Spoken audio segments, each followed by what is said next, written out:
അസ്സലാമു അലൈക്കും വറഹ്മത്തുള്ള.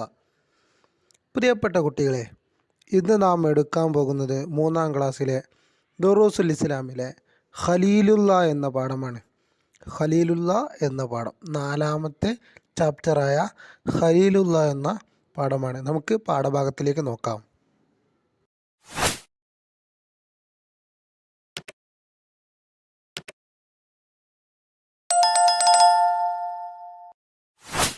അദ്ദറസുർ റാബിഅ, പാഠം 4. ഖലീലുള്ള. എന്താണ് ഖലീലുള്ള? അബ്ദുള്ളയും ആയിഷയും നല്ല സന്തോഷത്തിലാണ്.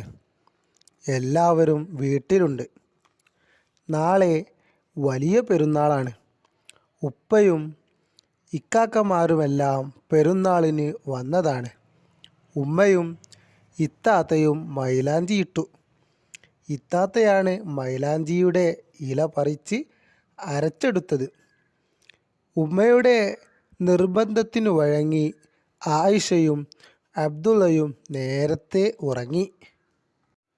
എല്ലാവരും നേരത്തെ എഴുന്നേറ്റു. മസ്ജിദിൽ നിന്ന് സുബ്ഹിൻ്റെ അദാൻ മുഴങ്ങി. ഉപ്പയും അബ്ദുള്ളയും മസ്ജിദിലേക്ക് പോയി.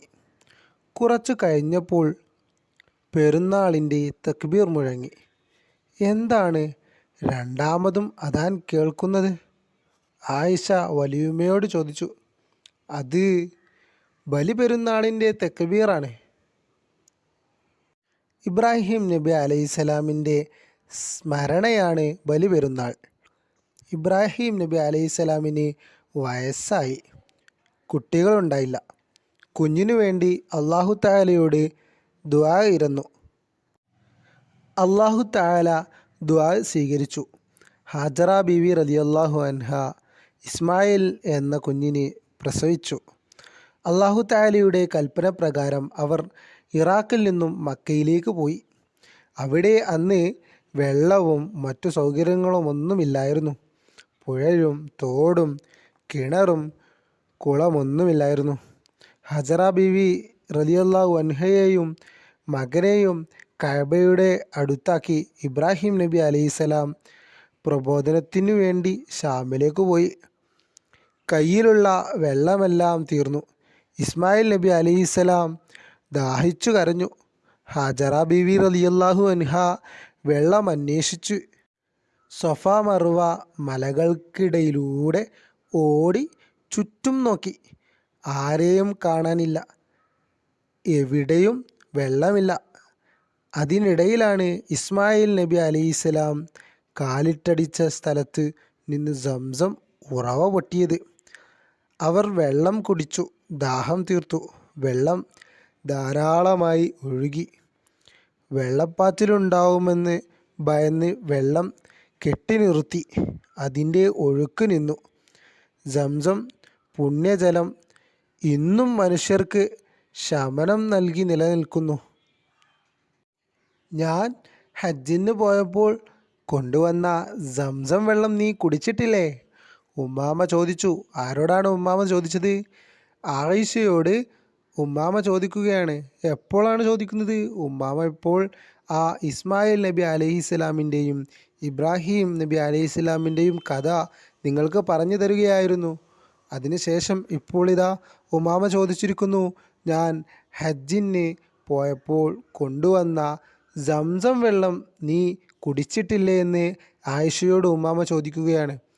അതെ അതെ, അവൾ പറഞ്ഞു. ഇസ്മായിൽ നബി അലൈഹിസ്സലാം വളർന്നു. ഇബ്രാഹിം നബി അലൈഹിസ്സലാം ഇടയ്ക്കിടെ ഹാജറ ബീവി റളിയല്ലാഹു അൻഹയെയും ഇസ്മായിൽ നബി അലൈഹിസ്സലാമിനെയും കാണാൻ വരാറുണ്ടായിരുന്നു. ഒരിക്കൽ ഇബ്രാഹിം നബി അലൈഹിസ്സലാം ഒരു സ്വപ്നം കണ്ടു. മകൻ ഇസ്മായിൽ നബി അലൈഹിസ്സലാമിനെ അറുക്കാൻ. അല്ലാഹു തആലയുടെ കൽപ്പനയായിരുന്നു അത്. നബിമാരുടെ സ്വപ്നം വഹീൻ്റെ ഭാഗമാണ്.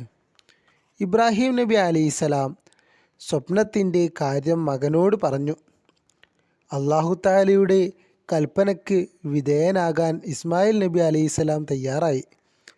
എന്നാൽ മകനു പകരം ഒരാടിനെ അറുക്കാൻ അള്ളാഹു തആല കൽപ്പിച്ചു. ഇബ്രാഹിം നബി അലൈഹിസ്സലാം ആടിനെ അറുത്തു. ബലിപെരുന്നാളിന് നാം നടത്തുന്ന ഉളഹിയ്യത്തിൽ ആ സ്മരണ പുതുക്കലുണ്ട്. സുബഹി നിസ്കാരത്തിന് ശേഷം ഉമ്മാമയോടൊപ്പം ആയിഷയും തക്ബീർ ചൊല്ലി. ബലിപെരുന്നാളിന് നാം നടത്തുന്ന ഉളുഹിയ്യത്തിൽ ആ സ്മരണ പുതുക്കലുണ്ട്. സുബഹി നിസ്കാരത്തിന് ശേഷം ഉമ്മാമയോടൊപ്പം ആയിഷയും തക്ബീർ ചൊല്ലി.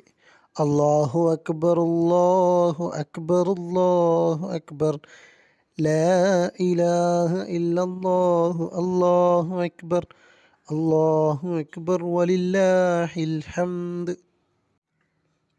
മാഉ സംസം ലിമാ ശുരിബ ലഹു. എന്തുദ്ദേശം വെച്ചാണോ കുടിച്ചത്, സംസം അതിനുള്ളതാണ്. അടുത്തത് നമുക്ക് തദ്രീബാത്ത് നോക്കാം. നഖ്റഉ വ നഫ്ഹമു വായിച്ച് മനസ്സിലാക്കാനാണ്. ഖലീലുല്ലാഹ് ഇബ്രാഹിം നബി അലൈഹിസ്സലാം. ഈദുൽ അദ്ഹ ബലി പെരുന്നാൾ.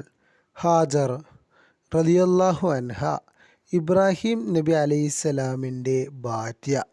ഇസ്മായിൽ അലൈഹിസ്സലാം ഇബ്രാഹിം നബി അലൈഹിസ്സലാമിൻ്റെ മകൻ. തക്ബീർ അല്ലാഹു അക്ബർ. ഉദ്ഹിയ്യത്ത് ബലി. അടുത്തത് സംസം മക്കയിലെ കഅബ ഷരീഫക്കടുത്തുള്ള പുണ്യജലം.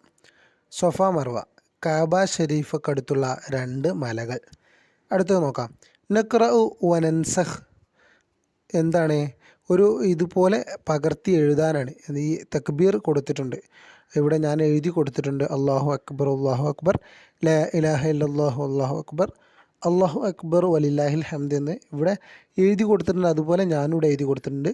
ഇതുപോലെ നിങ്ങളും എഴുതുക ഇൻഷാ അല്ലാഹ്. അടുത്തത് നൊയ്ദുൽ മുദക്കിറ ഒരു പാരഗ്രാഫ് എഴുതാനാണ്. ബലി പെരുന്നാൾ ആഘോഷത്തെക്കുറിച്ച് ഒരു കുറിപ്പ് എഴുതുക എന്നാണ് ഇവിടെ ചോദ്യം കൊടുത്തിട്ടുള്ളത്. നമുക്ക് ഉത്തരത്തിലേക്ക് കടക്കാം. ബലി പെരുന്നാൾ ലോക മുസ്ലിങ്ങളുടെ ആഘോഷമാണ്. പ്രവാചകനായ ഇബ്രാഹിം നബി അലൈഹിസ്സലാം തൻ്റെ ആദ്യത്തെ പുത്രനായ ഇസ്മായിൽ നബി അലൈഹിസ്സലാമിനെ അള്ളാഹുവിൻ്റെ കൽപ്പന മാനിച്ച് അള്ളാഹുവിൻ്റെ പ്രീതിക്കായി ബലി അറുക്കാൻ ശ്രമിച്ചതിൻ്റെ ഓർമ്മ പുതുക്കലാണ് ബലിപെരുന്നാൾ. പ്രസ്തുത സംഭവവുമായി ബന്ധപ്പെട്ടാണ് ഈ ബലിപെരുന്നാൾ എന്ന് പേര് വന്നത്. ഇബ്രാഹിം നബി അലൈഹിസ്സലാമിൻ്റെ ഇവിടെ കൊടുത്തിട്ടുള്ള ഇബ്രാഹിം നബിയുടേതാണ്. അത് വൃത്തിയിൽ നിങ്ങൾക്ക് എഴുതാം ഇൻഷാ അല്ലാഹ്. അടി ഉറച്ച വിശ്വാസത്തിൻ്റെ പ്രതീകമാണ് ബലിപെരുന്നാൾ. നജ്ബ് ഉത്തരം എഴുതുക. ഒന്നാമത്തെ ചോദ്യം നോക്കാം. ഇബ്രാഹിം നബി അലൈഹി സ്വലാമിൻ്റെ മറ്റൊരു പേര് എഴുതുക എന്നാണ് ഇവിടെ കൊടുത്തിട്ടുള്ളത്. ഉത്തരം ഖലീലുള്ള എന്നാണ് ഇബ്രാഹിം നബി അലൈഹി സ്വലാമിൻ്റെ മറ്റൊരു പേര്. രണ്ടാമത്തെ ചോദ്യം. ഇസ്മായിൽ നബി അലൈഹി സ്വലാമിൻ്റെ ഉമ്മ ആരാണെന്നാണ് ഇവിടെ ചോദിച്ചിട്ടുള്ളത്. ഹാജറ ബീവി റളിയല്ലാഹു അൻഹ. അടുത്ത ചോദ്യം നോക്കാം. ഇബ്രാഹിം നബി അലൈഹി സ്വലാമിനോട് സ്വപ്നത്തിലൂടെ അള്ളാഹു തആല എന്താണ് കൽപ്പിച്ചത് എന്നാണ് ചോദിച്ചിട്ടുള്ളത്. ഉത്തരം നമുക്ക് നോക്കാം. മകൻ ഇസ്മായിൽ നബി അലൈഹി സ്വലാമിനെ അറുക്കാം. അടുത്ത ചോദ്യം നോക്കാം. ബലി പെരുന്നാളിന് നാം നടത്തുന്ന ഉളുഹിയ്യത്തിൽ ആ സ്മരണ പുതുക്കലുണ്ട്. ഏത് സ്മരണയാണ് പുതുക്കൽ എന്നാണ് ചോദിച്ചിട്ടുള്ളത്. ഉത്തരം നോക്കാം. മകനു പകരം ഒരു ആടിനെ അറുക്കാൻ അള്ളാഹു കൽപ്പിച്ചു. ഇബ്രാഹിം നബി അലൈഹി സ്വലാം ആടിനെ അറുത്തു. ഈ സ്മരണയാണ്. അടുത്തത് നംനൗൽ ഫറാ വിട്ടുഭാഗം പൂരിപ്പിക്കാനാണ്. നമുക്ക് നോക്കാം. നബിമാരുടെ സ്വപ്നം ഡേസിൻ്റെ ഭാഗമാണ്, വഹീൻ്റെ ഭാഗമാണ്. ഇബ്രാഹിം നബി അലൈഹി സ്വലാമിൻ്റെ ദുആ ഡേസ് സ്വീകരിച്ചു, അള്ളാഹു സ്വീകരിച്ചു. അടുത്തത് ഹാജറ ബീവി ഡേഷ് ഇടയിൽ ഓടി, സഫ മർവക്കിടയിൽ ഓടി. അടുത്തത് സംസം കിണർ ഡേഷിൻ്റെ അടുത്താണ്, കഅബയുടെ അടുത്താണ്. അടുത്തത് സംസം മനുഷ്യർക്ക് ഡേഷ് നൽകുന്നു, ശമനം നൽകുന്നു. അടുത്തത് നക്തുബുൽ മക്കാല ഒരു മക്കാല ഇതാണ്. ഖലീലുല്ലാഹി ഇബ്രാഹിം നബി അലൈഹി സ്വലാം ഇബ്രാഹിം നബി അലൈഹി സ്വലാമിനെ കുറിച്ചൊരു മക്കാല ഇതാനാണ്. നമുക്ക് നോക്കാം. ഇസ്ലാമിലെ പ്രധാനപ്പെട്ട ഒരു പ്രവാചകനാണ് ഇബ്രാഹിം നബി അലൈഹി സ്വലാം. ഇസ്മായിൽ നബി ഇബ്രാഹിം നബിയുടെ മൂത്ത പുത്രനാണ്. ഖലീലുള്ള എന്ന പേരിൽ ഇബ്രാഹിം നബിയെ ഖുർആൻ വിശേഷിപ്പിക്കുന്നു. പ്രവാചകന്മാരുടെ പിതാവ് എന്നാണ് ഇബ്രാഹിം നബിയെ അറിയപ്പെടുന്നത്. അപ്പോൾ നമ്മുടെ ഖലീലുള്ള എന്ന പാഠം ഇവിടെ അവസാനിക്കുകയാണ്. അല്ലാഹു തആല നമ്മുടെ കുട്ടികൾക്ക് പഠിക്കാനും അതനുസരിച്ച് പ്രവർത്തിക്കാനും തൗഫീക്ക് നൽകുമാറാവട്ടെ. അടുത്ത പാഠവുമായി വീണ്ടും വരുന്നതാണ്. അസ്സലാമു അലൈക്കും വറഹ്മത്തുള്ളാഹി.